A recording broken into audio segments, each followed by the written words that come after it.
जनसंख्या गिर रही है तो ये खतरा नहीं है, ये तो उत्सव की बात है।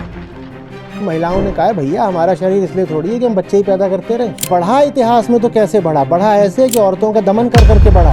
अब वही दमन वापस आए, उसके लिए दुनिया के बहुत सारे देश अब उनको औरतों को लालच दे रहे हैं। घर में बैठो, आराम की जिंदगी जियो, तुम घर में बैठो, बच्चे पैदा करो, हम तुम्हें मुफ्त का पैसा देंगे।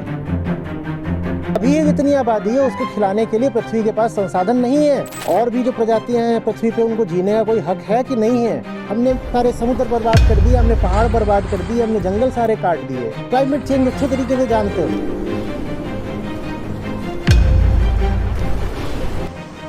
हम जिएंगे क्या? ये मछलियां, ये पक्षी, ये पेड़, ये इतनी प्रजातियां, इनका कोई हक नहीं है। एक्सटिंक्शन कर रहे हैं हम हजार प्रजातियों का हमेशा के लिए, क्योंकि हमारी आबादी इतनी ज्यादा है। आबादी कम हो रही है तो ये सेलिब्रेशन की बात है। जितनी कम हो रही है उससे ज्यादा गति से और कम होनी चाहिए। पृथ्वी 8-10 अरब मनुष्यों का बोझ नहीं उठा सकती। आबादी का कम होना जरूरी है, खतरे की बात नहीं है। आने वाला समय संख्याओं का नहीं होगा कि किसकी संख्या ज्यादा है, किसकी संख्या ज्यादा है। अरे फलानों की आबादी बढ़ रही है, हमें भी तो आबादी बढ़ानी होगी। आबादी बढ़ाने से नहीं होता, ज्ञान बढ़ाने से होता है, ताकत बढ़ाने से होता है। एक जगा हुआ व्यक्ति 100 सोते हुए लोगों पर भारी पड़ता है।